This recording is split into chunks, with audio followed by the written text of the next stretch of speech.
శ్రీరాఘవం దశరథాత్మజమప్రమేయం సీతాపతిం రఘువరన్వయరత్నదీపం ఆజానుబాహుమరవిందదలాయతాక్షం రామం నిశాచర వినాశకరం నమామి.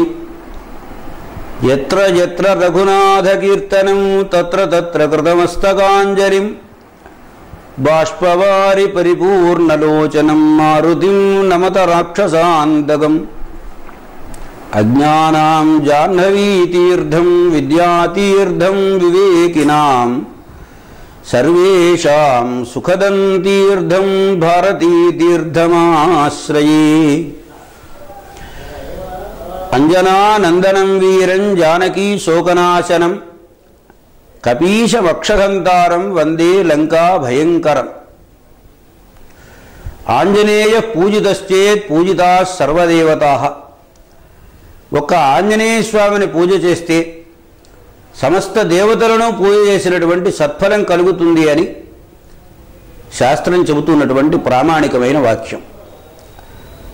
రేపు 13వ తారీఖున హనుమత్ జయంతి శుభ సందర్భాన్ని పురస్కరించుకొని హనుమంతుణ్ణి మనం ఒక్కసారి గుర్తు చేసుకొని మనస్సులోకి తెచ్చుకోవలసిన ఆవశ్యకత ఉన్నది. మన కోసం మన దేశంలో ఆవిర్భవించిన దేవతా స్వరూపం ఆంజనేయ స్వామి. ఒకప్పుడు రాక్షసులందరూ విజృంభించి లోకంలో దుర్మార్గంగా ప్రవర్తిస్తున్నటువంటి రోజులలో బ్రహ్మగారి దగ్గరికి వెళ్ళింది పంచాయతీ. ఈ రాక్షసుల బాధ ఎలా తొలగుతుంది అని.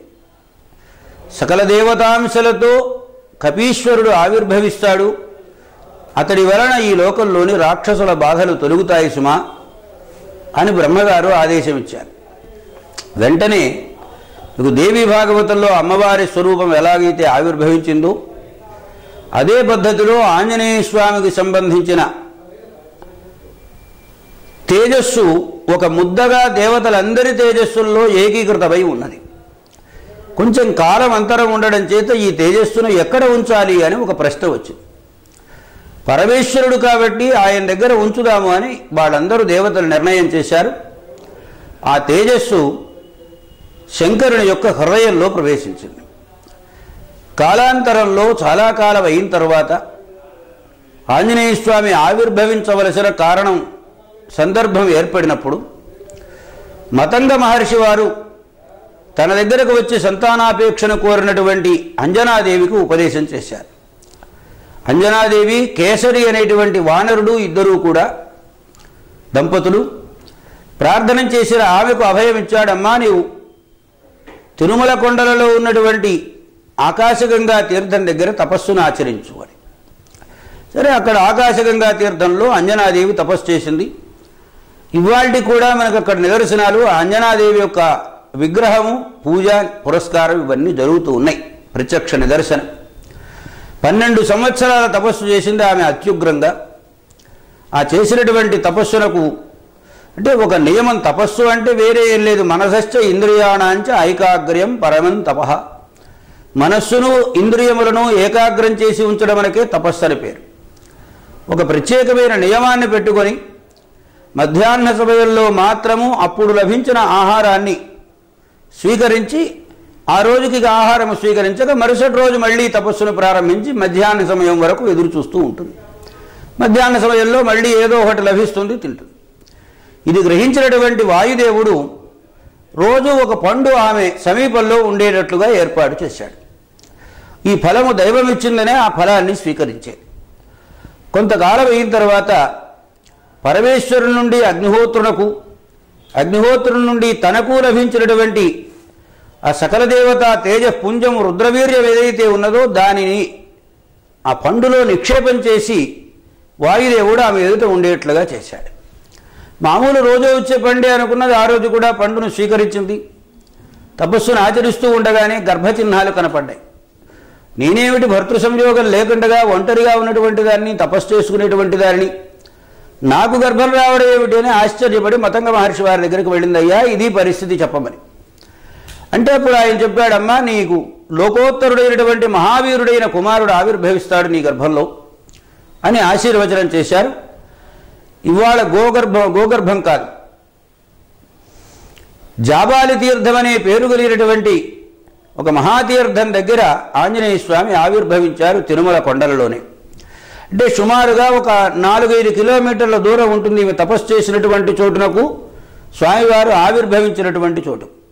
వానరజాతి కావడం వల్ల ఇక్కడి నుంచి అక్కడికి, అక్కడి నుంచి ఇక్కడికి ఎగిరి గంతులేసే రోజులే కదా, అందువలన అక్కడ స్వామివారి ఆవిర్భావం జరిగింది. ఇవాళ ఇప్పటికి కూడా అక్కడ ఆంజనేయ స్వామి దేవాలయము, ఆంజనేయ స్వామికి పూజా పురస్కారములు, అలాగనే ఆ పక్కనే ఎదురుగా కోనేరు మహాపుణ్యతీర్థం, అది జాబాలి తీర్థం అని పేరు. అక్కడ పుట్టినటువంటి ఆంజనేయ స్వామి పెరిగి పెద్దవాడైనాడు. సీతాన్వేషణ పండిత రామకార్య ధురంధర. ఆంజనేయ స్వామికి ఉన్నటువంటి క్రెడిట్స్ పేర్లలో ప్రసిద్ధములైనవి ఈ రెండు. రామకార్యమైనటువంటి సీతాన్వేషణమును చేసినటువంటి వాడు. సీతాన్వేషణ పండిత అనే మాట ఎందుకు వాడారంటే సీతను వెతకడంలో మంచి నైపుణ్యాన్ని సంపాదించినటువంటి వాడు అనే అర్థంలో వాడిన మాట.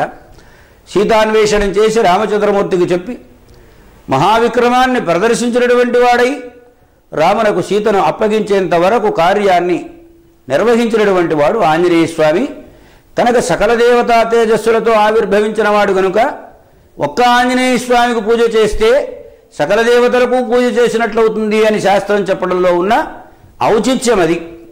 ఇక రెండవ అంశం, ఆంజనేయుడికి మనకి ఏమిటి సంబంధం, ఆయన్ని ఏం చేస్తే మనం ఆయన అనుగ్రహాన్ని సంపాదించుకోవచ్చును అని ఒక ప్రశ్న ఉన్నది. బుద్ధిర్బలం యశోధైర్యం నిర్భయత్వ వరోగత అజాడ్యం వాక్పటుత్వంచ హనుమత్ స్మరణాత్ భవేత్.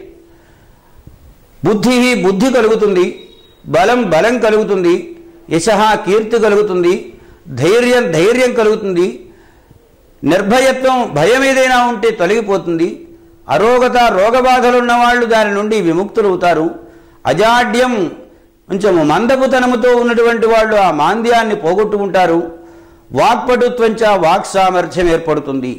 మొత్తము ఇవి 8 గుణాలు చెప్పారు ఇక్కడ. మనకు ఈ 8 గుణాలకు మించినటువంటి ఏమీ అక్కర్లేదు.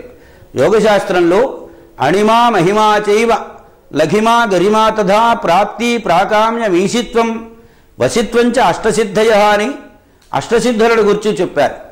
అయితే ఆంజనేయ స్వామిని అనుగ్రహింపజేసుకుంటే అష్టసిద్ధులు కూడా సిద్ధిస్తాయి అని, మహాయోగ పురుషుడైనటువంటి వాడు గనక 8 శక్తులు ఉన్నవాడు గనక ఆ 8 లభిస్తాయి. ఆ 8 నిజంగా మనకు లభిస్తే మనం మామూలుగా భూమి మీద నిలవడం, ఆకాశ విహారం చేస్తాం, గర్వం పెరిగిపోతుంది. అందుకని ఈయన ఇచ్చేటువంటివి మనకి అవసరమైనటువంటివి. బుద్ధిర్బలం యశోధైర్యం నిర్భయత్వం అరోగత అజాడ్యం వాక్పటుత్వంచ హనుమత్ స్మరణాత్ భవేత్. అష్టసిద్ధి నవనిధికే దాత అంటారు దాసు గారు హనుమాన్ చాలీసాలు.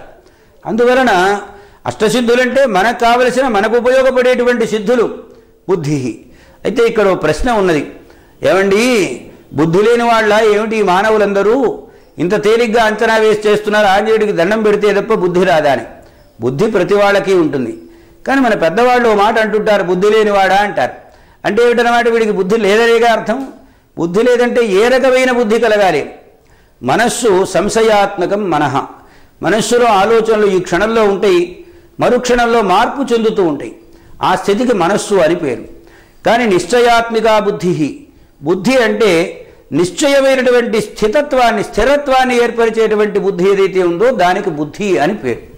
అందువలన మనం ఏదైనా ఒక నిర్ణయాన్ని నిర్ణయించుకోవాలంటే బుద్ధి నిర్ణయిస్తుంది. బుద్ధి నిర్ణయించినట్లు వింటామా మనం బాగుపడతాం, మనస్సు చెప్పినట్లల్లా ఆట ఆడతామా మనం పతనమైపోతాం.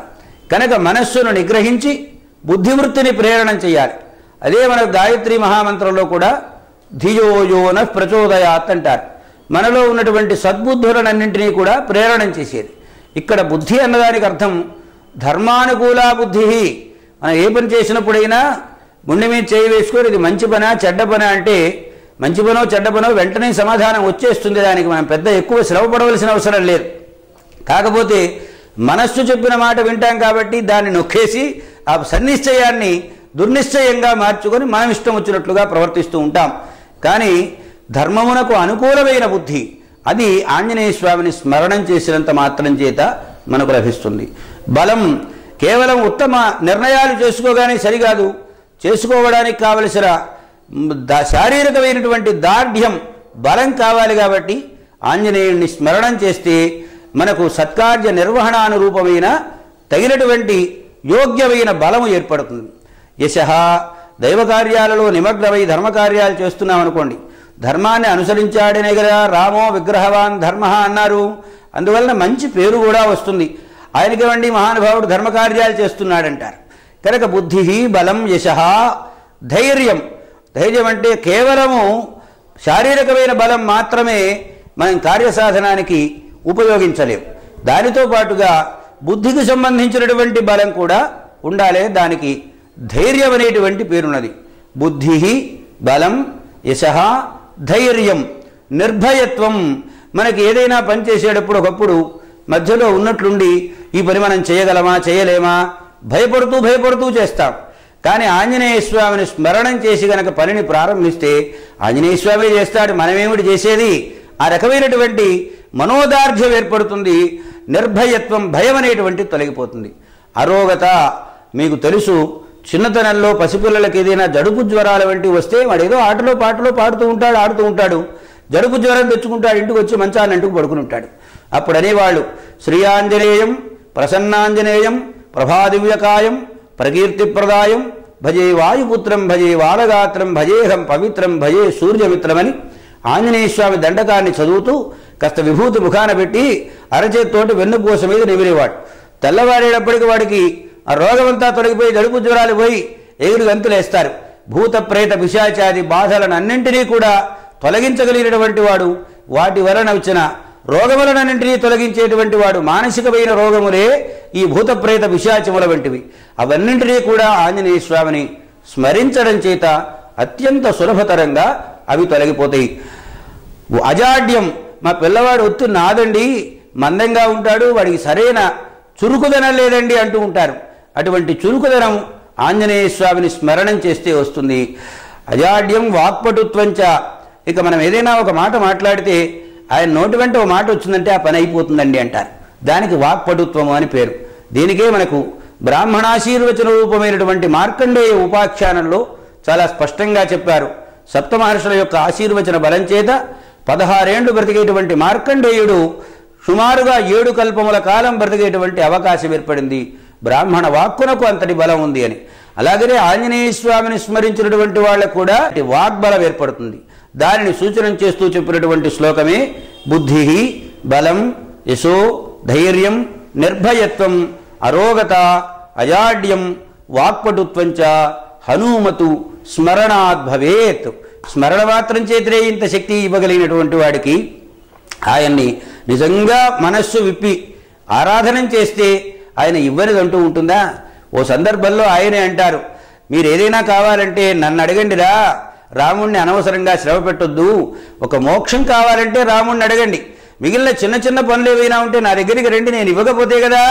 ఆయన అనుగ్రహం నా యందు ఉంది కనుక రామానుగ్రహంతో మీ కోర్కెలన్నింటినీ నేనే తీరుస్తానంటాడు. కనుక ఆంజనేయ స్వామిని పూజిస్తే అందరు దేవతలను పూజించినటువంటి ఫలం కలుగుతుంది. ఆంజనేయ స్వామిని స్మరణం చేస్తే అష్టసిద్ధులు కలుగుతాయి.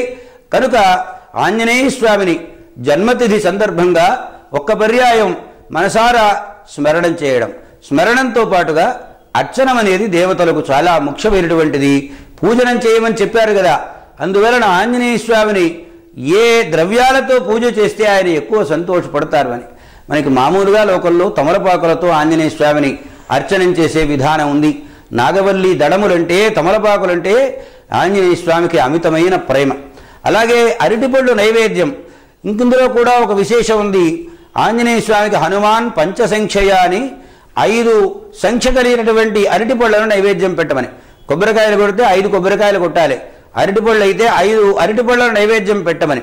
రంభాఫలం అంటారు దీన్ని. అటువంటి ఆంజనేయ స్వామికి అరటిపళ్ళు అంటే చాలా ప్రీతికరం. అలాగే సింధూరం అంటే కూడా చాలా ప్రీతికరం. సింధూరంతో స్వామివారికి అర్చనం చేస్తే చాలా మంచిది. అందులో ఇప్పుడు వేసవికాలం చాలా వేడిమితో ఉండేటువంటి సమయం గనక ఆంజనేయ స్వామికి చల్లదనం ఇచ్చేటువంటి మల్లెపువ్వులతో అర్చనం చేయడం అనేటువంటిది కూడా మనకు సంప్రదాయంలో పెద్దలు అందించినటువంటి విషయం. తామలపాకులతో సింధూరముతో అలాగనే మల్లెపూలతో ఆంజనేయ స్వామికి, ముఖ్యంగా ఆంజనేయ స్వామికి సంబంధించిన జన్మతిథి రోజున అర్చనం చేయడం అనేటువంటిది చాలా గొప్పదనాన్ని మనకు మేలును కలగజేస్తుంది. అనేటువంటి దానిలో ఏ విధమైన సందేహం లేదు. ఏమండి ఇంత చెబుతున్నారు, ఏమిటా ఆంజనేయ స్వామి యొక్క గొప్పదనం? ఆయన తలుచుకుంటే ఇన్ని వస్తాయి అంటున్నారు, వస్తాయనే గ్యారంటీలు ఏమిటని ఆయన యొక్క గొప్పదనాన్ని గురించి చెప్పుకోవాలంటే శ్రీమద్ రామాయణం, పరాశర సంహిత, మంత్రానుష్ఠానమునకు సంబంధించినటువంటి అనుగ్రహాన్ని సంపాదించుకోవడానికి పరాశర సంహితలో మహామంత్రములు ఎన్నో చెప్పబడున్నాయి, ఎందరో భక్తుల చరిత్రలు చెప్పబడున్నాయి. కానీ హనుమంతుని గురించిన గొప్పదనం తెలుసుకోవాలంటే ఆయన శ్రీమద్ రామాయణంలో నడిచిన నడక ఉన్నదే. రాముని గురించి గొప్పగా చెప్పుకుంటాం. రాముని ముందంటే సూర్యుడి ముందు కాగడాకి దివిటీ పెడితే ఎట్లాగైతే కాంతి అంత ప్రసరించదో అలా ఆంజనేయ స్వామి ప్రతిభ ఒక రకంగా చెప్పాలంటే కొంచెం లుప్తమైనట్లుగానే మనం అనుకోవాలి. రాముడు సాక్షాత్తుగా విగ్రహ స్వరూపుడు, ధర్మస్వరూపుడు అన్నారు, కానీ ఆంజనేయ స్వామి అధర్మాలు ఎక్కడ చేశాడు చెప్పండి? ఆయన మాత్రం ధర్మంగా నడుచుకోలే. రామ సేవాధురంధరాయ నమః, రాముని సేవ చేస్తే చాలు నా జన్మ చరితార్థమవుతుందని ఆయన రామసేవా ధురంధరుడుగా లోకంలో ప్రసిద్ధిని పొందినటువంటి వాడు. ఇంకొక మాట ఉన్నది భగవద్ విషయంలో, క్వచిత్ భక్తైశ్చ సేవ్యతే క్వచిత్ భక్తాంశ్చ సేవతి. కొన్ని చోట్ల భగవంతుడు భక్తులకు సేవ చేస్తాడట, కొన్ని చోట్ల భగవంతుడు భక్తుల చేత సేవలు అందుకుంటూ ఉంటాడట. భగవంతుడే అయినా భక్తుడు భగవంతుడైనటువంటి రామునకు సేవ చేసిన వైనం మనకు శ్రీమద్ రామాయణంలో ఆంజనేయ చరిత్రలో తెలిస్తే, మహాభారతంలో మహాభక్తుడైనటువంటి అర్జునునకు శ్రీకృష్ణుడు సేవ చేయడం అనేటువంటిది రెండవది మనకు ఉదాహరణంగా కనబడుతుంది. ఆంజనేయ స్వామి ఎంత గొప్పవాడంటే మొట్టమొదటిసారిగా మనకు కిష్కింధకాండలోనే హనుమత్ దర్శనం అవుతుంది. సుగ్రీవుడు బెంబేలు పడుతున్నాడు, గిజగిజలాడుతున్నాడు. ఆ వచ్చిన వాళ్ళెవరో వేషాలు చూస్తేనేమో ఋషి వేషాల్లాగా ఉన్నాయి, చూస్తేనేమో వాళ్ళు భయంకరమైనటువంటి రాజలక్షణాలతో ఉన్నారు. వీళ్ళు మా అన్న ఈ కొండ మీదకి రాలేడు గనుక నన్ను చంపడానికి వాళ్ళని ఎవరినో ఏర్పాటు చేసుంటాడని భయంతో గజగజలాడుతున్నాడు. ఆచార్యుడు హనుమత్ స్వరూపుడు, ఆ హనుమంతుడు ఆచార్య స్వరూపుడైనటువంటి వాడు. అందువలన సుగ్రీవుణ్ణి కొంచెం నొచ్చరగొట్టి నీకేమి భయం లేదయ్యా నేనున్నా కదా అని ధైర్యం చెప్పి రామచంద్రుని సన్నిధానానికి వచ్చారు. అంటే ధైర్యాన్ని ఇచ్చేవాడు, భయాన్ని పోగొట్టేటువంటి వాడు అనేదానికి ఇంతకంటే ఉదాహరణ మనకేమీ అక్కర్లేదు. రాముడి దగ్గరికి ఒక బ్రహ్మచారి వేషం వేసుకుని వచ్చి తన యొక్క ఉనికిని తెలియజెప్పి తాను మాట్లాడిన మాటలను విన్నటువంటి రామచంద్రమూర్తి ఒక మాట అన్నాడు, నా ఋగ్వేద వినీతస్య నా యజుర్వేదధారిణ నా సామ వేద విదుష సత్యం ఏవం ప్రభాషితం. లక్ష్మణుడితో అంటారు రామచంద్రమూర్తి, నాయన లక్ష్మణ కొంచెం జాగ్రత్తగా మాట్లాడరా, ఋగ్వేద శిక్షణ లేనటువంటి వాడు, యజుర్వేద ధారణ సామర్థ్యం లేనటువంటి వాడు, సామవేద పాండిత్యం లేనటువంటి వాడు, ఈ అథర్వణ వేదం యొక్క ప్రశస్తి లేనటువంటి వాడు, ఇలా మాట్లాడటం సాధ్యం కాదు. వాడితో మాట్లాడాలంటే అంత జాగ్రత్తగా మాట్లాడాలని నాగరికుడైనటువంటి తన తమ్ముడైన లక్ష్మణుడికి ఉపదేశం చేస్తారు. అంత చక్కని మాట తీరు. ఎందువల్లంటే సందర్భం ఒకటి ఉంటుంది, ఎంతవరకు మాట్లాడాలో తెలియాలి, తన పరిధి ఏమిటో తెలియాలి. తాను సుగ్రీవునకు బంటుగా వచ్చినటువంటి వాడు, రామచంద్రుని వంటి దైవతా స్వరూపుడైనటువంటి వాడితో మాట్లాడుతున్నాడు. తనకుండే పరిధి తనకుంటుంది, పరిధిని మించకండగా మాట్లాడినటువంటి వాడు హనుమంతుడు. కానీ మాట్లాడిన మాటల్లో ఎక్కడా ఒక్క అపశబ్దం కూడా దొరలకండగా స్వచ్ఛందంగా మాట్లాడినటువంటి వాడు. మనస్సులో మాట దాచుకోలేదు, ఉన్నమాట ఉన్నట్లుగా అడిగాడు, అడిగేది ఎలా అడగాలో అలా అడిగాడు. ఇది విని రాముడంతటి వాడు వెంబేలు పడి, నిజంగా ఇలాంటి దూతంటూ ఉంటే ఏ కార్యానైనా సాధించగలడా మహారాజను లక్ష్మణుడికే చెబుతాడు. మాట తీరు బాగున్నటువంటి వాడు ఆంజనేయ స్వామి. తరువాత రామునకు సుగ్రీవునకు సంధానం చేసినటువంటి వాడు, వాలి సంహారానికి కర్తృత్వాన్ని వహించినటువంటి వాడు. ఇన్ని కార్యాలు చేసి చివరికి రాముడు ముద్రికను ఆంజనేయ స్వామి చేతిలోనే ఉంచాడు. ఆ ముద్రికను తీసుకున్నాడు, బయలుదేరాడు, స్వయం గుహాప్రవేశం చేశాడు. అక్కడ ఆ దేవత అనుగ్రహాన్ని సంపాదించుకున్నాడు. బుద్ధిబలం హనుమంతుడిది ఎంత గొప్పదో మతిహి అంటారు. బుద్ధిబలం చాలా గొప్పది హనుమంతుడిది. ఎక్కడ ఏ సందర్భంలో ఎలా ప్రవర్తిస్తే కార్యము అనుకూలమవుతుంది అని బాగా తెలిసినటువంటి వాడు. కిష్కింధకాండ చివరిలో ఒక సమస్య వచ్చింది. స్వయంప్రభా గుహా ప్రవేశం చేసిన తరువాత ఆమె యొక్క అనుగ్రహాన్ని పొంది మహేంద్రగిరి మీదకి చేరుకున్నారు వానరులు. అక్కడ ఒక చిన్న సమస్య ఏర్పడింది. సుగ్రీవుని తండ్రి అంగదుని తండ్రి వాలిని సంహరించిన తర్వాత సుగ్రీవుడు వానర రాజ్యానికి అధికారి అయినాడు. అంగదుడు యువరాజుగా ప్రకటింపబడ్డాడు. ఈ దక్షిణాపథానికి సీతాన్వేషణం కోసం బయలుదేరినటువంటి వాళ్ళలో అంగదుడున్నాడు, జాంబవంతుడున్నాడు, ఆంజనేయ స్వామి ఉన్నాడు. అతడు ఏం చేశాడంటే, నెల రోజులు గడువు తీరిన తర్వాత మనం గనక సుగ్రీవుడి దగ్గరికి వెళితే తలకాయలు తెగ్గోసేస్తాడు, మన బ్రతకలివాడు. ఇప్పుడు గడువు తీరింది కాబట్టి సీతను చూసొస్తే సరే, సీతను చూడకపోతే మన వల్ల కాని పని కనుక మనం అసలు సుగ్రీవుడి దగ్గరికే వెళ్ళొద్దు, మనమందరం ఇక్కడే ఉండిపోదాము అని ఒక నిర్ణయం చేశాడు. అంటే ఇది అద్భుతమైనటువంటి ఒక రాజకీయ తంత్రం. నీ సామ్రాజ్యం అక్కడ కిష్కింధలో, నా సామ్రాజ్యం ఇక్కడ మహేంద్రగిరి మీద అని తన వెంట ఉన్న వాళ్ళందరినీ కూడా తన పక్షంలోకి చేర్చుకోవడానికి ప్రయత్నం చేశారు. ఆ తరువాత ఆంజనేయ స్వామి చెప్పాడు, ఒరే నువ్వు ఇక్కడ ఉన్న సంగతి ఆ మాత్రం తెలియదా? మొత్తము భూమండలం మీద ఉన్నటువంటి వానరులకు అందరికీ అధిపతి అయినటువంటి వాడు నువ్వేదో 25-30 మందిని ఇక్కడ పోగు చేసి కూర్చున్నంత మాత్రం చేత వెతకలేడా, పట్టుకోలేడా, అని నువ్వు చంపలేడా? కనుక తప్పనిసరిగా మనం సీతాన్వేషణం చేసి సీతదాడ తెలుసుకొని మనం వెళ్ళి సుగ్రీవునికి చెప్పడంలోనే ఔచిత్యం ఉంది అని ఆ రాజకీయ సమస్యను అత్యంత సునాయాసంగా పరిష్కరించిన బుద్ధి వైభవం కలిగినటువంటి వాడు ఆంజనేయ స్వామి. కనుక మనకు రాజతంత్రం నడుస్తున్నది. ఎవరిని వాళ్ళు సపోర్టు చేసుకోవడానికి వాళ్ళ రిపోర్టులను అందజేస్తూనే ఉంటారు. కానీ సార్వకాలీనమైనటువంటి క్షేమం ఏదిస్తుంది అనేటువంటి దానిని మాత్రం వ్యక్తి ప్రధానంగా మరిచిపోకూడదు. ఈ అంశాన్ని మనకు స్పృశించినటువంటి వాడు ఆంజనేయ స్వామి. శ్రీమద్ రామాయణంలోని కిష్కింధకాండలో చివరి మాటలు. ఆ తరువాత సంపాతి రావడం, రావణాసురుడు సీతను ఎత్తుకొని వెళ్ళాడని, లంకా సామ్రాజ్యంలో దాచాడని విషయాలన్నీ తెలిసినాయి. అందరూ కలిసి లంకానగరానికి వెళ్ళి సీతమ్మ ఉన్నదా లేదా చూచి రావాలనేటువంటి గట్టి ప్రయత్నానికి వచ్చారు. అప్పుడు అందరూ కూడా నేవెడతారంటే నేవెడతారన్నారు. అంటే రాముడి పని నే చెయ్యాలన్న ప్రీతి భావన ఉంది తప్ప చేయగలిగిన సామర్థ్యం మనకు ఉన్నదా లేదా అనే విషయం ఆలోచించలేదు. అప్పుడు ఒక ప్రశ్న వేశారు, అయ్యా నువ్వు ఎన్ని యోజనాలు పైకి ఎగరగలవు ఆకాశంలో? ఎందుకంటే 100 యోజన విస్తీర్ణం, రమారమి 800 మైళ్ళ దూరం ఇక్కడి నుంచి ఉన్నది. కిందంతా నీరే ఉంటుంది. 2 మార్గాలు, ఒకటి ఈదుకుంటూ వెళ్ళడం, రెండవది ఆకాశంలో ఎగురుకుంటూ వెళ్ళడం. ఎప్పుడైతే నీటిలో పడి ప్రవాహానికి అనుగుణంగా వాడు ఈదుతాడో అప్పుడు తనకున్నటువంటి వేగం అంతా కోల్పోతాడు. ఆకాశంలో వెళ్ళడం సులువైనటువంటి పని కనుక ఆకాశంలో నువ్వెంత దూరం ఎగలగలవు అన్నాడు. నేను 10 యోజనాల దూరం ఎగురుతానన్నాడు ఒకడు. తర్వాత ఏమవుతావు? నీళ్లలో పడిపోవడమేగా, ఓపికంతా చచ్చిపోతుంది. అలాగే ఇంకొకడు 20 అన్నాడు, ఇంకొకడు 30 అన్నాడు. చివరికి జాంబవంతుడిని ప్రేరణ చేశారు. చేస్తే అబ్బాయి నేను వెళ్ళగలను కానీ మళ్ళీ తిరిగి వచ్చేటప్పుడు నాకు కాలు ఏమైనా కొంచెం నొప్పి చేస్తుందేమో అని భయంగా ఉందిరా అని. అదే ఆ జాంబవంతుడు.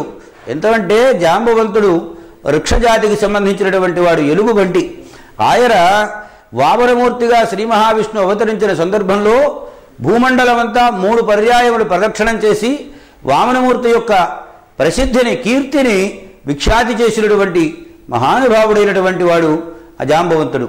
అంత గొప్పవాడు కూడా వెళ్ళగలనేమో కానీ తిరిగి రాలేమో అనే అనుమానం ఉందిరా అబ్బాయి అన్నాడు. మరి ఎవరు వెళ్ళగలిగినటువంటి వాడు? పిల్లి మెళ్ళలో ఎవరు గంట కట్టాలి? బాగా ఆలోచన చేసి ఆంజనేయుడే తగినవాడు అని. ఈ నిర్ణయం ముందే రామచంద్రుడి సన్నిధానంలో తెలిసింది. దక్షిణాపథానికి పంపేవారిలో సుగ్రీవుడు హనుమంతుడిని కూడా కలిపి పంపాడు. రామచంద్రుడు స్వయంగా ముద్రికను చేతికి ఇచ్చాడు, అంగుళీయకాన్ని హనుమంతుడి చేతికే ఇచ్చాడు. అందుకని జాంబవంతుడు వెళ్ళి ఆయన్ని ప్రేరణ చేసి అక్కడి నుంచి ఆయనే వెళ్ళేటువంటి ఏర్పాటు చేయమన్నారు. ఇదంతా కిష్కింధకాండలో హనుమంతుని యొక్క వైభవం. ఇక సుందరకాండ, సుందరే సుందరో రామ, సుందరే సుందరీ కథ, సుందరే సుందరీ సీత, సుందరే సుందర కవి, సుందరే సుందరో మంత్ర, సుందరే సుందరీ లంక, సుందరే సుందరం వనం, సుందరే సుందరో మంత్ర, సుందరే కిన్న సుందరం అంటారు. అందుకని సుందరకాండకు సుందరకాండ అనేటువంటి పేరు ప్రసిద్ధమైంది. హనుమంతుని యొక్క అత్యద్భుతమైన వీర విక్రమ విన్యాసాలను ఒకచోటికి చేర్చినటువంటి సన్నివేశం ఏదైనా ఉందంటే అది సుందరకాండలో. ఆంజనేయ స్వామి 100 యోజనాలంటే రమారమి 800 మైళ్ళ దూరం కలిగిన సముద్రాన్ని ఎగరడానికి తతో రావణ నీతాయా సీతాయా శత్రుకర్షణ ఇయేష పదమన్వేష్టం చరణాచరితే పథి దుష్కరం నిష్ప్రతిద్వంద్వం చికీర్షన్ కర్మవానరః సముద్ర శిరోగ్రీవగవంపతిరివాబభౌ. మహాతేజస్శాలి అయినటువంటి హనుమంతుడు మహేంద్రగిరిని ఎక్కి అక్కడి నుంచి ఎగురుకుంటూ వెళ్ళారు. అనుకూల విఘ్నములు, ప్రతికూల విఘ్నములు మనం నిర్వహించే కార్యాల్లో ఏర్పడతాయి. అలాగే ఆంజనేయ స్వామికి ఏర్పడ్డాయి. మొట్టమొదటిది విశ్రాంతి తీసుకోవడానికి మైనాకుడు వస్తే హస్తస్పర్శ చేసి ముందుకు వెళ్ళిపోయినాడు. రెండవది సురస అనేటువంటి దేవతలు పంపినటువంటి నాగమాత వస్తే ఆమెను ఆశ్వాసనం చేసి ఉదరంలో ప్రవేశించి దేవతల ఆమె యొక్క ఆజ్ఞకు లోబడి మళ్ళీ బయటకు వచ్చి నమస్కారం చేసి ముందుకు వెళ్ళాడు. సింహిక అనే రాక్షసిని సంహరించాడు.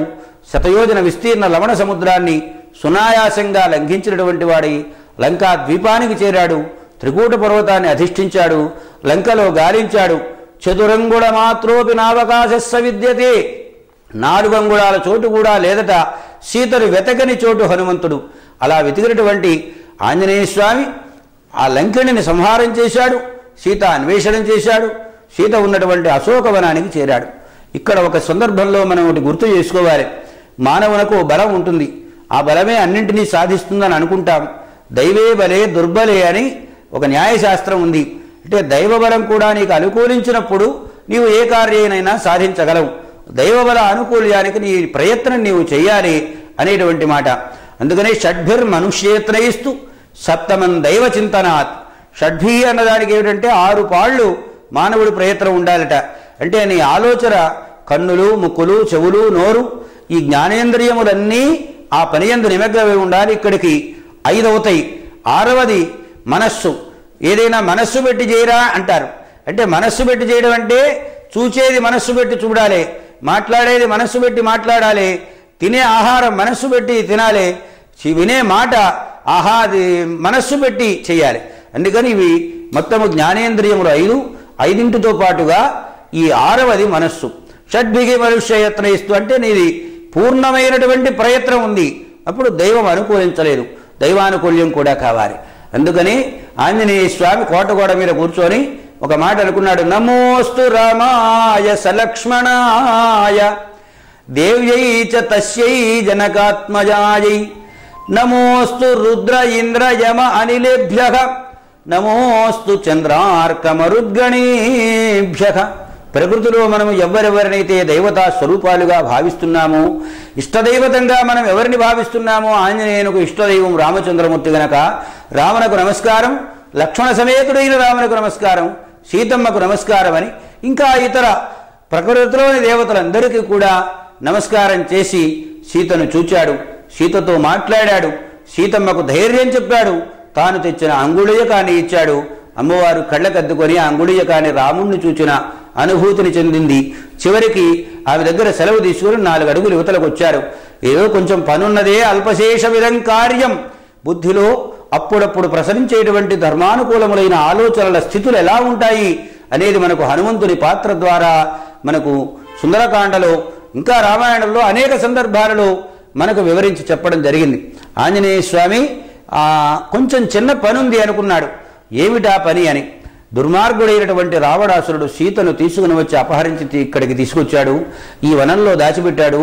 దుర్మార్గుడైనటువంటి ఈ రావణాసురుడికి కాస్త బుద్ధి చెప్పాలి.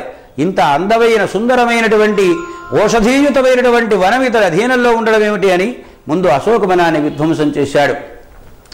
ఆ తరువాత పంచసేనా నాయకులను పంపాడు రావణుడు. వాళ్ళందరినీ చంపేశాడు. అది 80,000 మంది కింకర సైన్యాన్ని పంపించాడు. వాళ్ళనందరినీ చంపేశాడు. చివరికి ఇంద్రజిత్తు అక్షకుమారుడు వచ్చాడు. రావణాసురుడి కుమారుడే. మంత్రికుమార సప్తకం వచ్చారు. వాళ్ళనందరినీ సంహరించాడు. ఇంద్రజిత్తు వచ్చాడు. బ్రహ్మాస్త్రానికి బద్ధుణ్ణి చేశాడు. నిజానికి ఆయన బద్ధుడు కావలసిన అవసరం లేదు. బ్రహ్మగారు వరాలు ఇచ్చేప్పుడు చిన్న మాట అన్నట్ట. అబ్బాయి బ్రహ్మాస్త్రం అంటారు, అన్నింటికంటే పెద్ద అస్త్రం, మరి కాస్త దానికి విలువ ఇవ్వరా అన్నట్ట. ఆ మాట గుర్తు చేసుకొని పూర్వం ఎప్పుడో చిన్నప్పుడు జరిగిన సన్నివేశాన్ని ఆ రోజు గుర్తు చేసుకుని బ్రహ్మాస్త్రానికి బద్ధుడైనాడు. వాళ్ళు ఏం చేశారు? తాడు తీసుకొచ్చి కట్టేశారు. అడవి తీగలతో కట్టేశారు.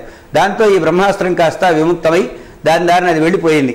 అందుకని మనం జాగ్రత్తగా ఆలోచించవలసింది మంత్రానుష్ఠాన బలములను పూర్ణమైన విశ్వాసంతో చూడాలి తప్ప అర్ధవిశ్వాసంతో అవిశ్వాసంతో చూడకూడదు అనేది మనకి ఈ సన్నివేశం ద్వారా చాలా స్పష్టంగా తెలుస్తుంది. తరువాత రావణ సన్నిధానానికి వెళ్ళాడు. చెప్పవలసినటువంటి మాటలన్నీ చెప్పాడు.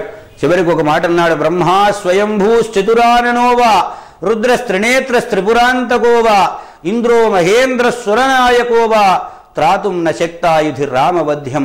రాముడు ఒకసారి చంపాలి అని నిశ్చయానికి వచ్చిన తర్వాత సకల లోకాలను సృష్టి చేసిన 4 ముఖాలు కలిగిన వేదాలన్నింటిని వల్లించిన బ్రహ్మదేవుడికి సాధ్యం కాదురా అబ్బాయి. అలాగనే 3 కన్నులు కలిగి 3వ కన్ను తెరవగానే లోకాలన్నింటినీ దగ్ధం చేయగలిగినటువంటి పరమేశ్వరుడు కూడా సాధ్యం కాదు నిన్ను రక్షించడం అనేటువంటిది. నాకు సైనిక బలం బాగా ఉన్నది, నేను చెప్పిన మాట వింటారు, ఇంద్రాది దేవతలను సహాయంగా తెచ్చుకుంటారంటే ఇంద్రాది దేవతలు మహేంద్రుడంతటి వాడు నిన్ను కాపాడలేడు. నీవు సీతను మర్యాదగా రామునకు అప్పగించి రాముని అనుగ్రహాన్ని పొందవలసింది. నీకేం చేయాలో రాముడే చేస్తాడన్నారు. అటువంటి మహత్తరములైన సదుపదేశములను ఎన్నింటినో చేసి మానవజాతి సముద్ధరణానికి ఉపయోగపడేటువంటి రాక్షసుణ్ణి కూడా మళ్ళీ తిరిగి మానవత్వం మేలుకొల్పేటువంటి మాటలను ఎన్నింటినో చెప్పాడు. అపరాధాన్ని అపరాధంగా చూపించాడు, అపరాధ క్షమాపణాన్ని అపరాధ క్షమాపణంగా చూపించారు. జీవితానికి మేలు ఏది జరుగుతుందో ఆ మాటలను ఉపదేశం చేశారు. నిజంగా హనుమత్ సందేశంలో ఎన్ని రకములైన శాస్త్రముల సమన్వయం ఉందో, అలాగనే ఎన్ని రకములైనటువంటి మాటల తీరు ఉన్నదో, మంచి కలిగేందుకు ఎలా ప్రవర్తించాలి వ్యక్తి అనేటువంటిది ఉన్నదో, ఇవన్నీ కూడా గుదిగుచ్చి ఒక్కచోటకు చేర్చి చెప్పారు. రావణాసురుడికి కోపం వచ్చింది, తోక తగలబెట్టమన్నాడు. వాడనుకున్నాడు తోక తగలబెడితే వీడికే నొప్పి కదా అనుకున్నాడు. చివరికి లంకంతా తగలబెడిపోయింది ఆ పెట్టినటువంటి మంటతో. అగ్గిపుల్ల గీసే ప్రతివాడికి ఏమనిపిస్తుందంటే, నేను ఒక అగ్గిపుల్ల గీశాను, ఎవడి కొంప తగలబెట్టాలో వాడి కొంప మీదే కదా పడేశారనుకుంటారు. కానీ ఈ రగిలిన అగ్గిపుల్ల ఆ కొంపను తగలబెట్టడంతో ఊరుకోదు, పక్కన కొంపల్ని కూడా తగలబెట్టేస్తుంది. లంకలో ఒక్క విభీషణుని గృహం తప్ప ఏమీ మిగలలేదు. అది ప్రయత్నపూర్వకంగా ఆయన నిప్పు పెట్టలేదు గనక. సముద్రంలో తన తోకను చల్లార్చుకున్నాడు. మళ్ళీ సీతాదేవి దగ్గరికి వచ్చాడు. ఆ సందర్భంలో అంటాడు, జయత్యతి బలో రామఘ లక్ష్మణశ్చ మఘాబలఘ రాజా జయతి సుగ్రీవఘ రాఘవేణాభిపాలిత దాసోహం కోసలేంద్రస్య రామస్య అక్లిష్టకర్మణః నిహంతా శత్రు సైన్యానాం హనుమాన్ మారుతాత్మజః న రావణ సహస్రం మే యుద్ధే ప్రతిబలం భవేత్ శిలాభిస్తు ప్రఖరతః పాదపైశ్చ సహస్రశః అర్ధయిత్వా పురీం లంకామభివాజ్య చ మైథిలీం సమృద్ధార్థో గమిష్యామి మిషతాం సర్వరక్షసం. రాక్షసులందరూ చూస్తూ ఉండగా నేను ఇచ్చిన కార్యాన్ని దిగ్విజయంగా పూర్తి చేసుకుని మా రామచంద్రమూర్తి సన్నిధానానికి వెళతారని విజయఘంటికను మ్రోగించినటువంటి వాడు, జయధ్వానములను పలికినటువంటి వాడు, శత్రు కుహరంలో ప్రవేశించిన ఆంజనేయ స్వామి ఎంత ధైర్యవంతుడో చెప్పండి. అంత ధైర్యం ఆయనకు ఉన్నది కనుకనే ఆయన్ని తలుచుకుంటే మనకందరికీ ధైర్యం వస్తుంది, నిర్భయత్వం వస్తుంది, రోగాలన్నీ తొలగిపోతాయి, అన్నిటినీ సాధించి పెట్టగలిగినటువంటి శక్తి హనుమత్ స్మరణలో ఉంది. ఇక్కడ ఒక విషయాన్ని చెప్పి మన ప్రసంగాన్ని ముగించుకుందాం. ఆంజనేయ స్వామి శతయోజన విస్తీర్ణమైన లవణ సముద్రాన్ని లంఘనం చేశాడు. అబ్బో, ఆయనకు అద్భుతమైనటువంటి గమనశక్తి ఉన్నది అని అనుకుంటాం. 100 యోజనాల దూరం ఎగిరినటువంటి, 100 యోజనం అంటే 800 మైళ్ళు, చాలా కష్టమే. ఎగరలేవు. ఎందుకంటే మనం ఏదైనా చిన్న పిల్లకాలువ దాటాలంటే తాటిపట్టి ఉన్నదా లేదా చూసుకొని మరి తాటిపట్టి మీద కాళ్ళు ఆడించుకుంటూ నడుస్తాం. కానీ 100 యోజనములు ప్రమారం 800 మైళ్ళ దూరం ఎగరడం అంటే అది మామూలు మాట కాదు. అందుకని అన్నారు గోష్పదీకృత వారాశిం. గోష్పదీకృతం అంటే ఆయన దాటిన ఈ 800 మైళ్ళ సముద్రము ఒక ఆవుగిట్ట ప్రమాణమంత తేలికగా సునాయాసంగా దాటి వెళ్ళాడు. అబ్బో, ఎంత క్రెడిట్ ఆయనకి ఆంజనేయ స్వామి కనుక్కున్నారు. కానీ నిజమైన క్రెడిట్ ఎక్కడ బయటపడుతుందంటే, లక్ష్మణస్వామి మూర్ఛపడ్డాడు. ఆ మూర్ఛపడిన సందర్భంలో మూర్ఛను తీర్చడానికి ఉపాయం చెప్పారు. సంజీవని అనేటువంటి ఔషధిని తీసుకుని వస్తే ఈ అబ్బాయి మళ్ళీ లేచి తిరుగుతాడన్నారు. అనగానే ఎవరిని పంపించాలన్నారు. ఎవరిని పంపించాలంటే ఆంజనేయ స్వామి మొన్న వెళ్ళాడు కదా, మళ్ళీ పంపించండి అన్నారు. అక్కడ నుంచి బయలుదేరి లంకాద్వీపం నుంచి హిమవత్ పర్వతం అంటే భారత భూభాగం అంతా దాటుకొని ఆ చివరికి వెళ్ళాడు. అక్కడ ఉన్న కొండలో ఉన్న ఔషధిని గుర్తించలేక ఈ ఔషధిని ఎంతసేపు వెతుకుతాం, ఆలస్యం అయిపోతుందని కొండనే పెకలించి చేతి మీద ఎత్తుకొని అదే ఊపులో మళ్ళీ లంకాద్వీపానికి చేరాడు. ఆ వచ్చిన స్వరూపమే పర్వతాంజనేయ స్వరూపం అంటారు. మన వాళ్ళ ఇళ్లలో వెనకటి తరంలో ఈ పర్వతాంజనేయ స్వామి పటం తప్పకుండా ఉండేది. ఎంతటి కార్యమైనా, బలవత్తరమైన కార్యమైనా సునాయాసంగా సాధించవచ్చునన్న హనుమంతుడిచ్చే ధైర్యాన్ని పొందడానికి ఆ పటాన్ని ఎదురుగా పెట్టుకొని నమస్కారం చేసి కార్యసిద్ధి కోసం ప్రయాణమై బయలుదేరి వెళ్ళేవాళ్ళు మనవాళ్ళు. అటువంటి పర్వతాంజనేయ స్వామి ఇక్కడికి వచ్చాడు. ఆయనకు వైద్యం అయిపోయింది. మళ్ళీ అదే పర్వతాన్ని చేతి మీద పెట్టుకొని మళ్ళీ తిరిగి బయలుదేరి అక్కడికి వెళ్ళాడు. గంధమాదన పర్వతం దగ్గరికి, హిమవత్ పర్వత ప్రాంతానికి. ఆ కొండను అక్కడ దించి మళ్ళీ తెల్లవారి లోపల వచ్చాడు. అంటే లంకాద్వీపం నుండి హిమవత్ పర్వతము వరకు ఒకసారి కాదు 4 సార్లు ఇటు నుంచి అటు ఒక ప్రయాణం, అటు నుంచి ఇటు ఒక ప్రయాణం, మళ్ళీ ఇటు నుంచి అటు ఒక ప్రయాణం, మళ్ళీ అటు నుంచి ఇటు ఒక ప్రయాణం, 4 ప్రయాణాలు చేశారు. ఎన్ని వందల మైళ్ళ దూరం లెక్క వేస్తారో లెక్క వేసుకోండి మీరు. అందువలన ఆంజనేయ స్వామి ఇలా ఒకసారి కాదు, ఒక పర్యాయం ఆ ఇంద్రజిత్తు వేసినటువంటి అస్త్రానికి మోహపడిపోయి అందరూ పడిపోయినారు. విభీషణుడు ఆంజనేయ స్వామి ఇద్దరు ఎవరైనా కాస్త స్పృహతో ఉన్నారేమో అని వెతుక్కుంటూ వచ్చారు. జాంబవంతుడి దగ్గరికి వస్తే పూర్తిగా స్పృహ తప్పలేదు, అలాగని పూర్తిగా స్పృహలోనూ లేడు. అటువంటి స్థితిలో ఉన్నప్పుడు విభీషణుడు అడిగాడు, తాతయ్య ఎలా ఉన్నది నీకన్నాడు. అంటే నా సంగతి సరేరా, ఆంజనేయుడు ఎలా ఉన్నాడని అడిగాడు. అడిగితే అప్పుడు ఆ జాంబవంతుడికి విభీషణుడు చెప్పాడు, అయ్యా మనమందరం వచ్చి రాముడి కార్యం నెత్తనేసుకొని ఇక్కడ రాక్షసుల్ని సంహరించడం కోసం వచ్చాను. అటువంటిది రాముడు ఎలా ఉన్నాడని అడగలేదేమిటి, ఆంజనేయుడు ఎలా ఉన్నాడని అడుగుతావంటే అప్పుడు ఒక మాట చెప్పాడు, హనుమత్సుజ్జిత ప్రాణే ఉజ్జిత ఆసవ. హనుమంతుడు బ్రతికుంటే మనమందరం బ్రతికినట్లే లెక్కరా, హనుమంతుడు ఒక్కడి పోతే మనమందరం పోయినట్లు లెక్కరా, మన ప్రాణాలు లెక్కవు. కనుక హనుమంతుడు ఎక్కడున్నాడన్నారు. తాతయ్య ఇక్కడే ఉన్నానని ఆయన అనగానే, నాయనా నువ్వు వెళ్ళి ఆ సంజీవని ఔషధిని మళ్ళీ తీసుకురావాలంటే మళ్ళీ రెండవసారి ప్రయాణం చేసి అందరికీ వైద్యాన్ని చేయించినటువంటి మహానుభావుడు ఆంజనేయ స్వామి. కనుక ఏదైనా బలం కాని, దార్ఢ్యం కాని, ధైర్యం కాని ఇలాంటివి ఆయన దగ్గర పుష్కలంగా ఉన్నాయి. ఆయన దగ్గర పుష్కలంగా ఉన్న వాటిని మనం దండం పెడితే మనకి ఇవ్వడా? ఈ విశ్వాసభావం మనలో కుదురుబాటు కలిగితే చాలు. అందున ఏడాది పొడుగుతా ఆంజనేయ స్వామికి పూజ చేయొచ్చు. మనకి అడుగడుగున ఆంజనేయ స్వామి దేవాలయాలు ఉన్నాయి. ఆంజనేయ స్వామి ఉన్న చోట రాముని దేవాలయం ఉందో లేదో తెలియదు, కానీ రాముని దేవాలయం ఉన్న ప్రతి చోట ఆంజనేయ స్వామి దేవాలయం ఉంది. మీకు 2 ఉదాహరణలు చెబుతాను. ఒకటి, కాశీక్షేత్రంలో హనుమంతునకున్న ప్రాముఖ్యత సామాన్యమైంది కాదు. అలాగనే మరి తిరుమల క్షేత్రంలో ఎన్ని ఆంజనేయ స్వామి విగ్రహాలు ఉన్నాయో, వెంకటేశ్వర స్వామికి ఎదురుగా ఆంజనేయ స్వామి ఉన్నారు, బేడి ఆంజనేయ స్వామి ఉన్నారు. ఆయన ఆంజనేయ పూజితశ్చేద్ పూజితా సర్వదేవతా. ఈ విషయాన్ని మనస్సులో పెట్టుకొని హనుమంతుణ్ణి నిత్యము నిరంతరము భావనం చేస్తూ ఆయనకు అర్చనం చెయ్యాలి, ఆరాధన చెయ్యాలి. ఒకవేళ రోజువారీ కుదరకపోతే ఆయనకు మంగళవారం అంటే చాలా ప్రేమ. శనివారం నాడు ఆయన పుట్టాడు, ఆ వారంలోనైనా వారానికి 2 రోజులు, అది కూడా అవకాశం లేకపోతే మాసోత్సవ, పక్షోత్సవ, అయనోత్సవ, సంవత్సరోత్సవాలు అన్నట్టుగా ఏడాదికి ఒక పర్యాయం ఆయన ఆవిర్భవించిన రోజున ఆయన స్మరిస్తూ ఆయన్ని అర్చన చేస్తూ ఉంటే మనకు కొండంత అండ ఏర్పడుతుంది. మానసికమైన ధైర్యం, శారీరకమైన బలం ఇవన్నీ మనం ఏర్పరచుకోవడానికి అవకాశం కలుగుతుంది. అటువంటి ఆంజనేయ స్వామిని ఎవరిని నమ్మాడు ఆయన? భండన భీముడు, ఆర్తజన బాంధవుడు, ఉజ్వల బాణ తూణ కోదండ కళ ప్రచండ ఘనతండవ కీర్తికి రామమూర్తికి రెండవ సాటి దైవమిక లేడనుచుల్ గడగట్టి భేరికాడండ డడండడాండ నినదంబు నజండము నిండగా మత్త వేదండము నెక్కి చాటెదను భద్రగిరి దాశరథీ కరుణాపయోనిధి. మన రామదాసు గారు, మన కంచర్ల గోపన్న గారు ఆ హనుమంతుని యొక్క భావస్ఫూర్తిని ఒక పద్యంలో ఎరిగించి మనకు అందజేశారు. ఈ పద్యాన్ని నిత్యస్మరణం చేస్తూ ఉండాలి, ఆంజనేయ స్వామిని నిత్యస్మరణం చేస్తూ ఉండాలి. ఆంజనేయ స్వామిని కనీసం హనుమత్ జయంతి రోజునైనా మనం స్మరించుకొని ఆయన అర్చనం చేసి ఆయన పూర్ణమైనటువంటి అనుగ్రహాన్ని పొందడానికి మన వంతు ప్రయత్నం మనం చేయాలి. యత్నే కృతే నసిద్ధ్యతి కోత్ర దోష. అందువలన మన ప్రయత్నం చేస్తే దైవ ఆనుకూల్యం, ఆంజనేయ అనుగ్రహం మనకు సర్వదా లభిస్తుంది.